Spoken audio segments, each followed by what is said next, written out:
Have you ever trusted someone, or something, more than you trust yourself? Have you ever looked into a pair of eyes and known, without a doubt, that they would die for you? Tonight, on a desolate stretch of beach, Charlotte Charlie Morgan and her loyal pit bull Boone will face a moment that tests the limits of courage, love, and survival. This is more than just a story. It's a lesson, a reflection of the unbreakable bond between a human and the only soul who has never abandoned them.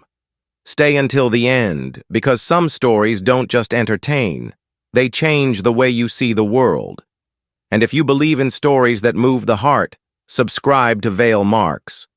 We're on a journey to 1,000 subscribers, and your support fuels our passion to bring you more powerful, meaningful content. Let's grow together, because stories like this deserve to be told. Charlotte Charlie Morgan had never feared time. She had never worried about the gray strands weaving through her dark hair or the fine lines that had etched themselves into the corners of her eyes. Those things didn't matter.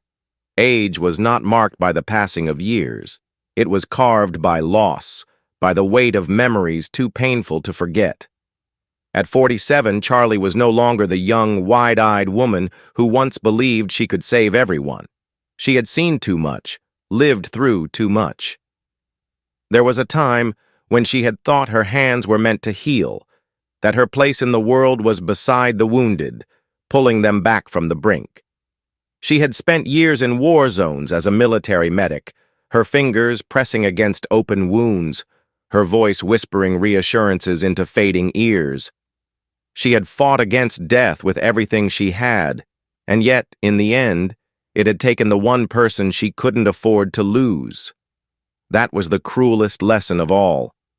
Now she lived in quiet exile by the sea, far from the sounds of gunfire and the cries of men begging for one more breath. The ocean had been meant to be her peace, her escape. But silence was never truly silent, and peace had never come. The ghosts of her past followed her here, whispering in the crashing waves, lurking in the salt-tinged air. The only thing that tethered her to the present, the only soul who shared this desolate world with her, was Boone. He walked beside her now, his massive frame moving in perfect rhythm with her own. He was a pit bull with a coat the color of storm clouds and eyes far too old for a creature that had not yet seen a decade of life. Boone didn't wag his tail like other dogs. He didn't bark at strangers or chase after the seabirds that scattered across the shore. He was always watching, always listening, as if waiting for something to go wrong. Charlie understood that, because she was waiting too. Boone had once belonged to the military, just as she had. He had been bred for discipline, trained for combat, conditioned to serve. But like so many soldiers before him, he had been discarded when the war had no further use for him.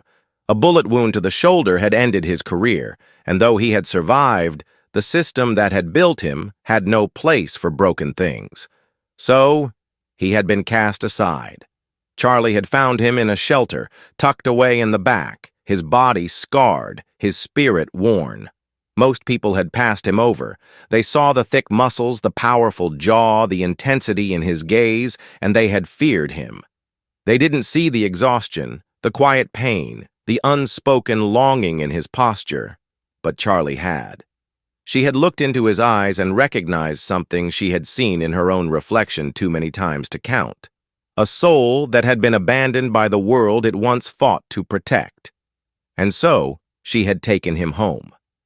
At first, Boone had kept his distance, watching her with the same quiet vigilance that he carried now. He never demanded affection, never sought comfort. He simply existed in the same space as her, standing guard over a house too big for one person, filling the emptiness in ways she hadn't realized she needed. Then, one night, the nightmares had come. Charlie had woken up gasping, the weight of old memories pressing against her chest, crushing the air from her lungs. The battlefield had followed her home, and for a moment, she was back there again, kneeling in the dirt, blood on her hands, the sound of distant explosions ringing in her ears. She hadn't even realized she was shaking until she felt something warm press against her arm. Boone. He hadn't made a sound, hadn't forced his way into her space. He had simply been there, his heavy head resting on her forearm, his breath steady and slow, grounding her in the present. That was the first time she had touched him. Really touched him. She had curled her fingers into his thick fur, feeling the steady rise and fall of his chest beneath her palm. He was solid. He was real. He was here. From that moment on, they had belonged to each other. Now, as they walked along the shoreline, the wind whipping against their faces, Charlie glanced down at him. His ears were relaxed, but she knew better than to think he wasn't alert. Boone was never truly at ease. Neither was she. Survivors never were. The sky had darkened faster than she expected, the last remnants of sunlight swallowed by thick clouds rolling in from the horizon. The tide was shifting, the waves creeping higher as if trying to warn them that something was coming. Charlie exhaled, pulling her coat tighter around her. Maybe it was just the cold. Or maybe, deep down, she knew that peace never lasted, and that tonight, it would be Boone's turn to fight for her. The wind was shifting. Charlie could feel it, the way it pressed against her skin, colder than it had been just minutes ago. The salty air had thickened, carrying a strange stillness that made her slow her steps. It wasn't just the breeze, it was the silence.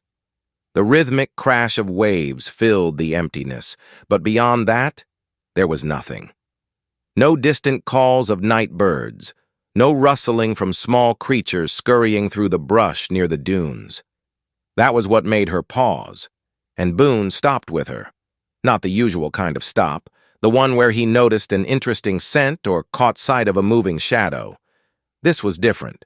1 second he was trotting beside her, his heavy paws sinking into the damp sand, and the next he was frozen. His body locked tight, shoulders squared, tail stiff. Charlie barely breathed. Boone's ears stood at full attention, his nose flaring as he took in the night air. His chest rose and fell in slow, measured breaths, controlled and deliberate, like a soldier assessing a battlefield. Something wasn't right. Charlie had been around danger long enough to know that you don't always see it coming. You feel it first, a shift in the air, a tightening in the chest, that nagging sense that you're being watched even when nothing is in sight. She didn't need to see the threat. Boone already knew it was there. Her fingers flexed around the leash, though she knew she wasn't the one holding him back. He was waiting for her to react first. The ocean roared, waves rolling in higher now, reaching for their feet. The tide was coming in faster than usual. That was another bad sign. Nature always knew before people did. Charlie slowly turned her head, eyes scanning the stretch of beach ahead, the dunes rising along the shoreline, the streetlights flickering in the distance beyond the sand. Nothing moved. But the feeling in her gut only grew heavier. And then, the sound. At first, it was barely distinguishable. A murmur in the background, almost blending with the wind. But it grew. A low vibration, pulsing through the air, mechanical, persistent. Charlie stiffened. She knew that sound. Engines. It wasn't a single vehicle. There were multiple. She could tell by the way the hum deepened, layered over itself, like a pack moving in formation. Boone took a step forward. His growl was so low, so quiet, that she barely heard it, but she felt it, vibrating through the leash, through the space between them. Charlie's grip tightened. She turned her focus toward the road beyond the dunes, her heartbeat steady but no longer slow. From here, she couldn't see anything yet. The road was mostly obscured by the rise of sand and seagrass, and the streetlights only reached so far. But something was there. Boone knew it, and that was enough. The noise grew louder, turning into a steady rumble. Whoever they weren't just passing through. Charlie's mind raced ahead of her body, calculating the distance to her house, the best route if she needed to leave the beach quickly. The thought made her stomach turn. She hated that her first instinct was to retreat. That wasn't who she was. Not anymore. But Boone's stance told her everything she needed to know. This wasn't something to ignore. Another wave slammed into the shore, sending a cold spray up against her calves. The tide was claiming more ground. The sky, once speckled with stars, had become a blanket of inky darkness. The wind whipped against her face, stinging her skin. It was as if the entire night had turned against her. Her mind flashed back to nights overseas, the countless times she had felt this exact sensation. The quiet before the storm, the last breath of normalcy before chaos descended. But this wasn't war. This was home. And yet, standing there in the sand, Boone still as a statue beside her, it didn't feel that way. She exhaled slowly, willing her body to stay loose, forcing her breath to remain steady. Panic never solved anything. She crouched slightly, running a firm hand down Boone's side. His muscles were taut beneath her fingers, coiled with energy, waiting for her command. It was rare for Boone to react like this without direct provocation, which meant that whatever was coming, it wasn't good. Another rumble echoed through the night. Closer now. Charlie's jaw tightened. She had a choice to make. She could turn back, walk away before whatever was out there came fully into view. That would be the smart move. But something inside her refused. She had spent too many years running from ghosts, from the weight of things she couldn't change. Not tonight. If there was something in the dark waiting for her, then she would wait for it too. Beside her, Boone did not move. The night had gone silent again, except for the ocean and the wind and the ever-growing hum of approaching engines. Charlie took a step forward, and Boone, her ever-loyal soldier, moved with her. The first thing Charlie saw was the light. It cut through the darkness in broken patterns, bouncing off the shifting sand, stretching long and unnatural as the motorcycles slowed. Headlights flickered against the dunes, casting jagged shadows that stretched like clawed fingers over the beach. The engines idled, their guttural hum vibrating through the night, blending with the crash of the tide. The wind had changed direction, carrying the acrid scent of gasoline and leather, a smell Charlie had always associated with trouble. She had been right. Boone's body tensed beside her, muscles flexing beneath his coat, his stance shifting into something deliberate, his breathing slowed, controlled, focused. He had sensed them long before she had seen them, but now there was no mistaking it.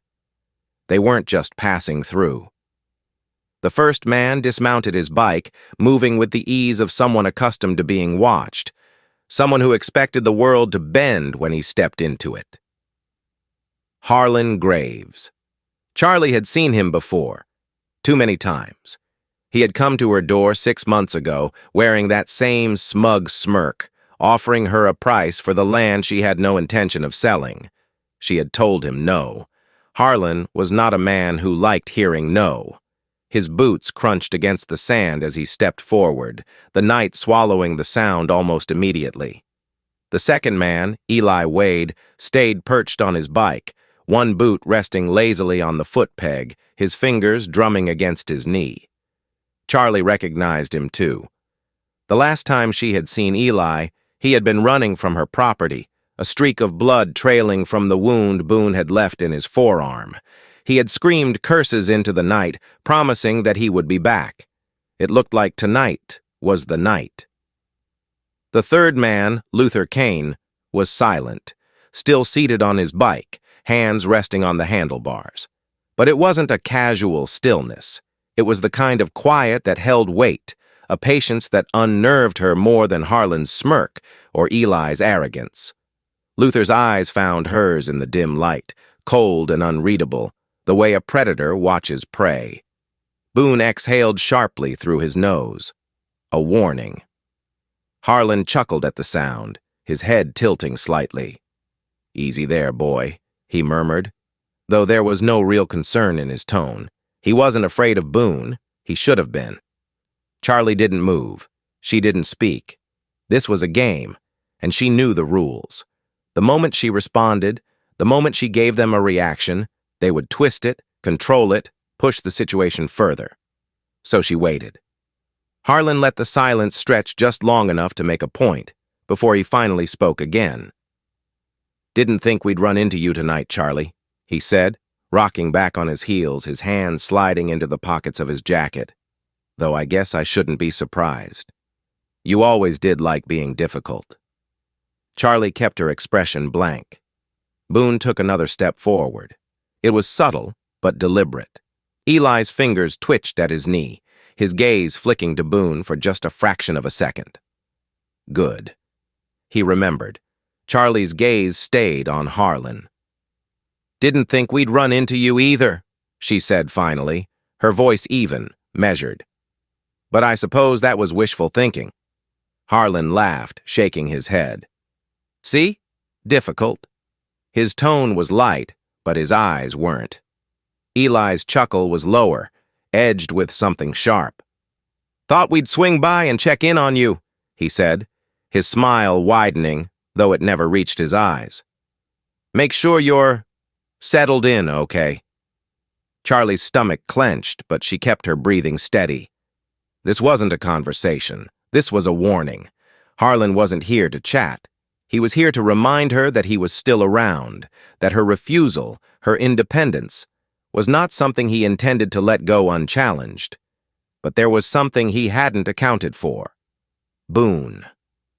Charlie glanced down at him, just briefly, but that was all she needed. His stance had changed. His weight was distributed differently now, his paws planted firm, his head slightly lowered. His breathing was slow, steady, waiting, calculating. She knew that look.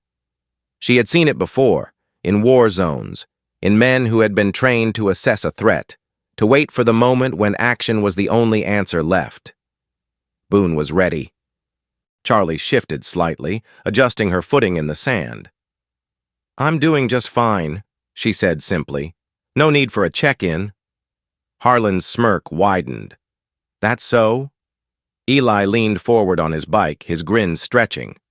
"What if we insist?" Boone let out a low, guttural growl. It was not loud. It was not theatrical. But it was a promise. Eli stopped smiling. Harlan exhaled slowly, his gaze flicking to Boone, considering. Charlie saw it then, that flicker of uncertainty in his eyes buried beneath the bravado. He was recalculating. He had walked into this expecting Charlie to be alone, expecting her to be outnumbered, vulnerable. But Boone changed the equation, and Harlan knew it. Charlie let the silence drag, let him feel the weight of it. "Like I said," she murmured, "I'm doing just fine." The wind howled between them, carrying grains of sand across the open space. Harlan's smirk faded just slightly. Then slowly he stepped back. Eli hesitated, his fingers tightening against his knee, but Harlan spoke before he could. "Come on," he said, voice casual, as if none of this had ever mattered to him. "We're leaving." Eli looked like he wanted to argue, but one glance at Boone, at the fire burning behind those amber eyes, at the way he hadn't moved except to shift closer to Charlie, and he thought better of it. Luther was the last to react, his stare lingering for just a second longer than the others before he finally pulled back, his hands steady on the handlebars as his engine rumbled to life. Charlie didn't move until the taillights faded into the distance. She let out a slow breath, rolling her shoulders, feeling the tension settle into her bones. Then she looked down at Boone. He hadn't taken his eyes off them. She reached out, running her fingers through his fur, feeling the tight coil of muscle beneath his skin, the readiness that still pulsed through him. "Good boy," she murmured. Boone exhaled, and together they turned toward home. Charlie felt the shift in the air before it even happened. The way Boone's stance tightened, the way his breathing changed, becoming deep and controlled, the way the muscles along his back flexed, preparing. She didn't have to turn her head to know what was coming. Eli moved first, His boots crunched against the sand as he stepped forward, his smirk widening, arrogance radiating off of him. His fingers reached for Charlie's arm, slow but deliberate, like he was savoring the moment, like he had already won. That was his mistake, because Boone had already decided otherwise. 1 second, Boone was still at her side. The next, he was airborne. Charlie barely had time to react before the world erupted into chaos. A massive blur of muscle and power collided with Eli's outstretched arm, sending him stumbling backward with a strangled yell. Then, the bite. Boone's jaws locked down with terrifying precision. Teeth sank deep into flesh, slicing through muscle like a hot knife through butter. Boone's bite wasn't just strong, it was calculated. Charlie heard it before she saw it. The unmistakable gut-wrenching sound of bones snapping. Crack. Eli's scream ripped through the night. It wasn't just pain. It was shock, disbelief, sheer panic. His knees buckled, his body convulsing as his free hand flailed wildly, desperate to pry Boone off. But Boone wasn't letting go. The pit bull's powerful front paws slammed into Eli's chest, forcing him to the ground. His weight crushed against the man's ribcage, pinning him into the sand. Eli gasped, his breath ragged, choking. Charlie knew that Boone had done this before. This wasn't blind aggression, this was strategy.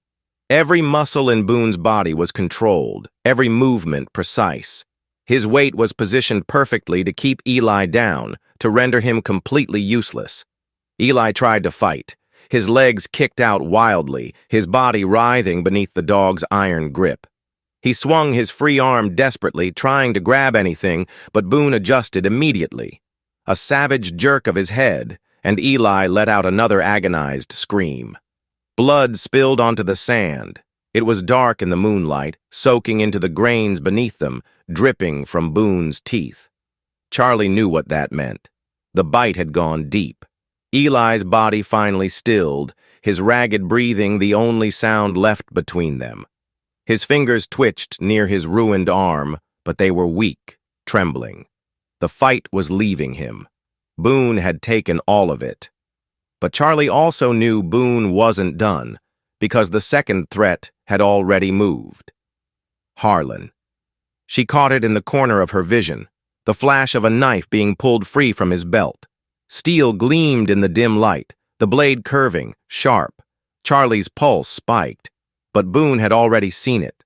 The war dog's ears pinned back, his body coiling again, his focus snapping away from Eli before he had even fully released him. Eli collapsed fully onto the sand, gasping, clutching his mangled arm. His body convulsed with pain. But Boone was already locked on to the new threat. His growl came next. Deep, resonant. It was the kind of sound that didn't belong in the modern world. It was ancient, primal, a warning passed down through generations of warriors. Charlie had seen men freeze at that sound before, soldiers who had stared down enemy fire without blinking, only to be rattled by the promise in a dog's growl. Because that was what it was, a promise, not a warning, not a threat, a promise. Harlan hesitated, just for a second, but Boone saw it. He took a step forward. It wasn't rushed. It wasn't reckless. It was slow, deliberate, the way a trained killer moves. Harlan's knife wavered just slightly. His fingers flexed around the handle as if reassuring himself that he still had control. But Charlie could see the moment he realized he didn't. Harlan had made a grave miscalculation. Because Boone wasn't a pet. He wasn't just a dog. He was a soldier, a warrior bred for battle, trained for war, and right now, Harlan was the enemy. Boone lowered his head slightly, shifting his weight. His tail stayed rigid, his body tight with tension. He was waiting, not lunging, not attacking, waiting. Because Boone knew something Harlan didn't. The moment Harlan moved, he wouldn't get a second chance. Charlie exhaled, forcing herself to keep her voice steady. "Drop the knife, Harlan." No response. Boone's growl deepened. The knife shook slightly in Harlan's grip, his knuckles white. Charlie stepped forward. I said, drop it. For the first time that night, Harlan looked at her. His gaze flicked between Charlie and Boone, calculating, running through the possibilities. And then, Boone took one more step. Harlan's breath hitched. His fingers twitched. And then, finally, the knife fell. It hit the sand with a soft thud. Charlie didn't exhale. Not yet. Boone didn't move. His body stayed tense, ready. Because Boone knew. This wasn't over. Not yet. Charlie could feel it too. Because Luther hadn't moved. The real danger was still there. Still waiting. And Charlie had a sickening feeling. The worst was yet to come. The gunshot echoes. Boone falls. The world had gone deathly still. Eli lay curled in the sand, his arm twisted at an unnatural angle, his blood dark against the grains beneath him. Harlan stood rigid, his breath shallow, his fingers twitching as if reaching for a weapon he no longer held. And Boone was still standing, still watching, still waiting. But Charlie wasn't looking at any of them. Her eyes were locked onto Luther. He hadn't spoken. He hadn't moved. But she could feel the weight of his presence pressing against her like a storm about to break. He was the last one standing, the one who hadn't made his move yet. Charlie knew men like him. Men who didn't talk when they didn't need to. Men who had no use for empty threats. Men who acted swiftly, without hesitation. And then, Luther moved. His hand dropped to his hip, a flicker of metal. Charlie's stomach lurched. Gun. The realization hit her just as Boone shifted. He saw it too. Charlie didn't have time to scream, didn't have time to move. Luther didn't hesitate. Boom. The gunshot tore through the night, splitting the world in two. Charlie's breath caught in her throat as a violent crack of sound sent the birds from the trees, their wings a frantic blur against the moonlight. Boone jerked. A small, strangled sound escaped from his throat. Not a yelp, not a growl, something softer, so much worse. His body wavered, then he collapsed. Charlie's world tilted on its axis. She couldn't breathe. For a second, she couldn't even move. The air vanished from her lungs, the pounding of the ocean fading into a dull, meaningless roar. Her feet moved before her mind did. She lunged forward, dropping to her knees beside him. Boone! Her voice was raw, shaking. She barely noticed the warm blood seeping through her jeans, pooling around her knees. Boone's chest was still rising and falling, but it was too shallow, too uneven. Charlie's hands trembled as she pressed against the wound, trying to stop the bleeding, trying to keep him here, trying to do something. But she knew. She had seen too many gunshot wounds to pretend she didn't know. The bullet had gone deep. Too deep. Boone, she whispered again, her voice cracking. His amber eyes flicked up to meet hers, still burning, still sharp, still him. Charlie sucked in a shaking breath, her fingers curling into his fur. His blood was warm, his body was warm, but she could feel it. That warmth was fading. No, no, no, no. Her voice was barely a whisper now, her hands sliding beneath his head, cradling him, willing him to stay. Boone's ears twitched slightly at the sound of her voice. He tried to move. Charlie felt it, the faintest shift in his weight, like he was trying to lift his head, like he was trying to get back up. Because that was what Boone did. He always got back up. But this time he didn't. Charlie swallowed hard, her vision blurring. She barely noticed Luther still standing there, the gun still in his hand. She barely heard the sound of Harlan cursing, Eli still groaning in pain behind them.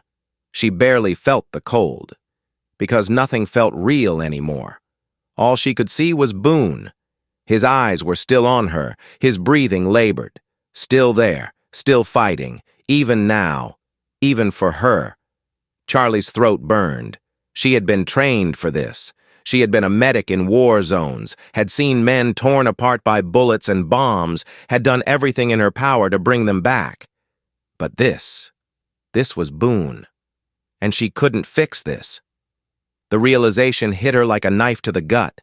She let out a shaky breath, her fingers tightening against his fur. "It's okay," she whispered, her voice breaking. Boone's ears twitched. His eyes never left hers, and in them she saw something.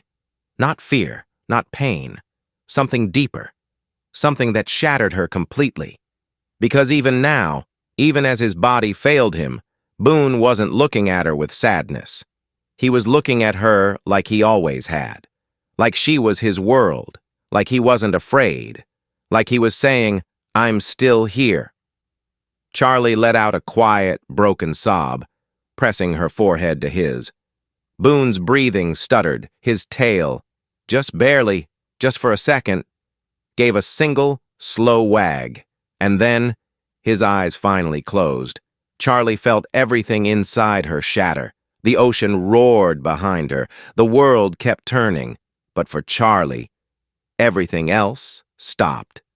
Harlan wiped the blood from the corner of his mouth, smirking despite the crimson smear against his skin. His eyes flicked toward Boone's still form, then back to Charlie. His voice was quiet, taunting. "Now what, Charlie?" The words slithered through the cold night air, wrapping around her like chains. "You got nothing left to protect you." Charlie didn't move, didn't blink, because Harlan was wrong. She still had herself. She still had Boone. Even as he lay bleeding, even as his body refused to obey him, Boone was still here. Charlie straightened her spine, her fists clenching at her sides. And for the first time since this night began, she felt something shift inside her. Something stronger than fear. Something unbreakable. She wasn't just a woman standing on a beach against 3 violent men. She wasn't outnumbered.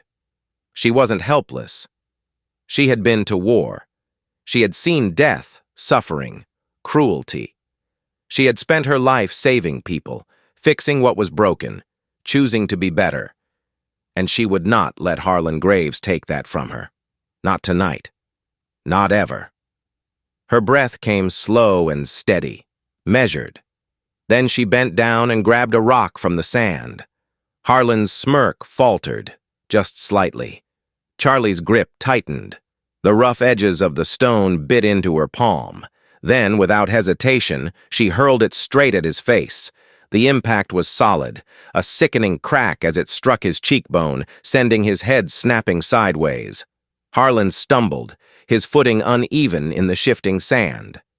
For the first time tonight, he was the one caught off guard. Charlie saw it in his eyes when he straightened. The disbelief, the anger, and underneath it all, something new, fear. Not the kind of fear that came from physical pain, not the kind that came from losing a fight, the kind that came from realizing he had already lost. Boone moved. It was small, almost imperceptible. A shift of his head, his eyes blinking open, his chest rising with a shuddering breath. But Harlan saw it, and for the first time, he hesitated. Charlie's voice was steady when she spoke. "Leave." Harlan didn't move. Charlie stepped forward. "I said, get out of here!" Her voice didn't waver. She didn't scream. She didn't beg. She gave a command, because she had already won. Harlan knew it. Eli, still crumpled in the sand, his arm a mangled wreck, knew it. And Luther, the one who had pulled the trigger, the one who hadn't spoken since this all began, even he knew it. Harlan spat onto the sand, his own blood mixing with the grains. His fingers twitched at his sides, like he was deciding whether to lunge at her, whether to take the loss or turn it into something worse. Charlie didn't move. Boone lifted his head. A low, ragged growl rumbled from his throat. It wasn't as strong as before, wasn't as sharp, but it didn't have to be, because it was still there. Even bleeding, even broken, Boone was still here, still her soldier, still her protector. Charlie didn't take her eyes off Harlan. "You come back here," she said. "You so much as step foot on this land again." She let the sentence hang. She didn't need to finish it.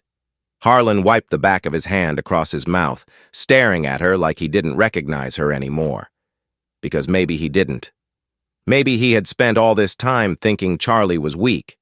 Maybe he thought that without a gun, without an army, without some man to back her up, she was nothing but an easy target.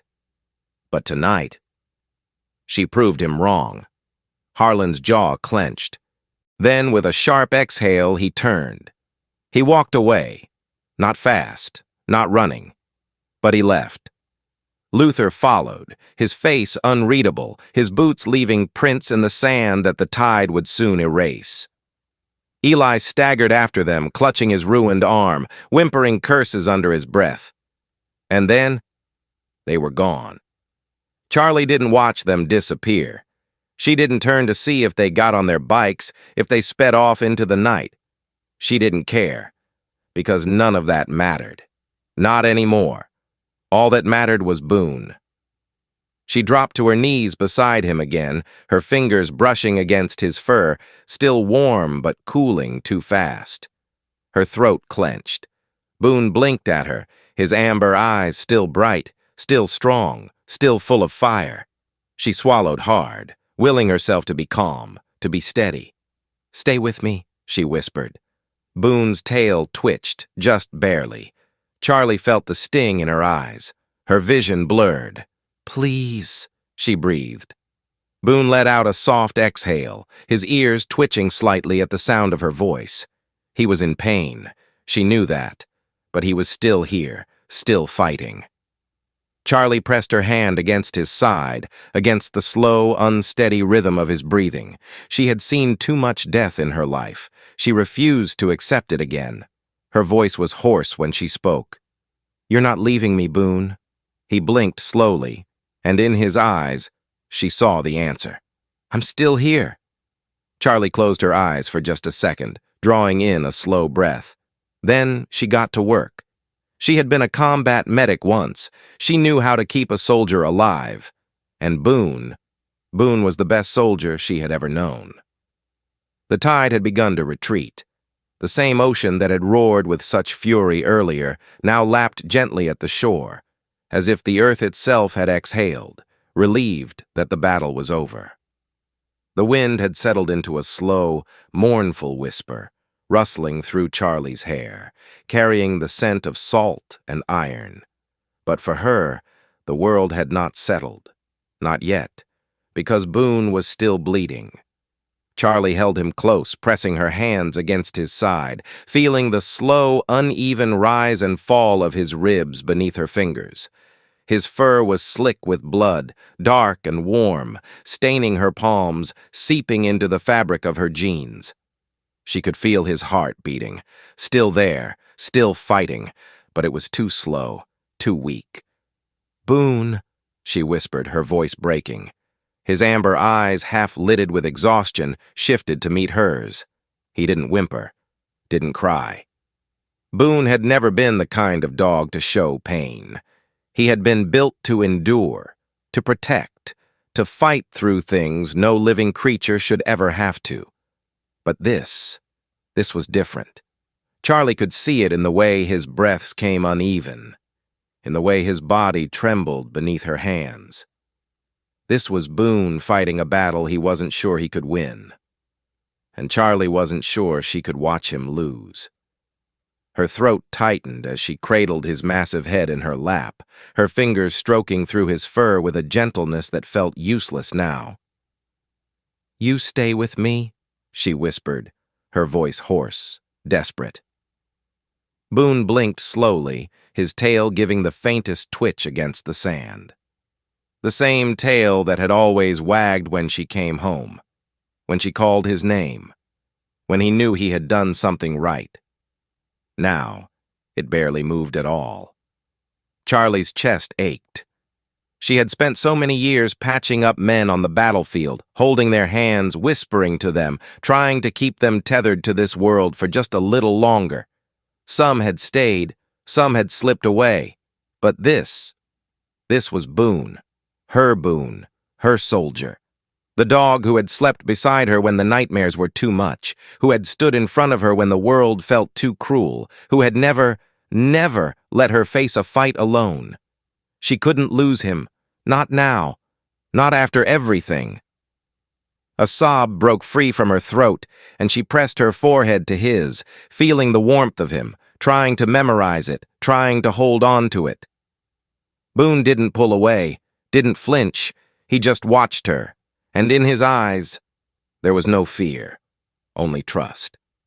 Charlie let out a shaky breath, tightening her grip on his massive paw. "Don't you dare leave me," she whispered, her voice cracking. Boone's eyes never left hers. Even now, he was still here. She swallowed the lump in her throat, her mind racing. She needed to stop the bleeding. She needed to get him out of here. But she couldn't do it alone, her hands clenched into fists. She had fought for so long, fought against people like Harlan and Luther, fought for people who never even knew her name. And now, she needed someone to fight for Boone. Charlie sucked in a deep breath and reached for her phone with blood-stained fingers. Her hands trembled as she dialed. The phone rang once, twice, then a voice. 911, what's your emergency? Charlie's voice wasn't steady, but she didn't care. My dog's been shot, she said. I need help. Now. The words tasted foreign on her tongue. She had never been the one asking for help. She had always been the one giving it. But now, she had no choice. Because Boone had always fought for her, and she would fight for him. Even if it meant begging, even if it meant breaking, she would do whatever it took. The dispatcher's voice came through the phone, calm, steady, asking questions Charlie barely processed. All she knew was the weight of Boone's body against her, the warmth beneath her hands that she refused to let slip away. She murmured his name over and over, not sure if she was comforting him or herself. And then, sirens. Distant at first, then closer, closer. The flashing red and blue lights cut through the darkness, and for the first time, Charlie felt something that almost resembled hope. Boone's breathing was still too shallow, but he was still here. And as long as he was here, there was a chance. The hospital smelled like antiseptic and quiet grief. Charlie sat in the waiting room, her fingers interlocked, blood dried beneath her nails. They had taken Boone into surgery over an hour ago. Every minute felt like a lifetime. She had seen too many surgeries end badly, had watched too many bodies never leave the table. She wasn't sure she could bear it if Boone became one of them. A door opened. A man in scrubs stepped out. His eyes found hers. Charlie held her breath.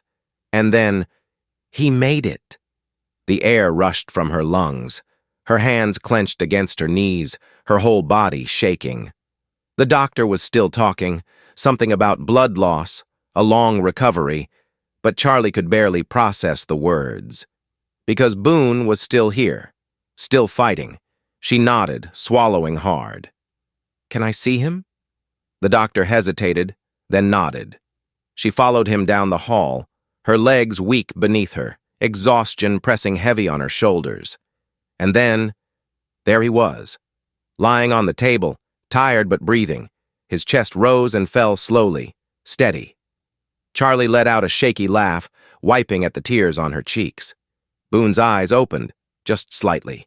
He saw her, and his tail, barely, just barely, wagged. Charlie reached for his paw, holding it gently. We made it, she whispered. Boone blinked, his eyes tired but bright, and in that moment Charlie knew. Scars didn't make them weaker. They made them stronger, and no matter what came next, they would face it together.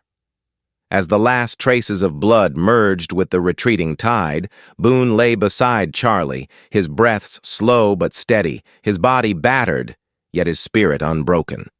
He had stood between her and danger, not because he had to, not because instinct demanded it, but because love asks no questions. Love only acts.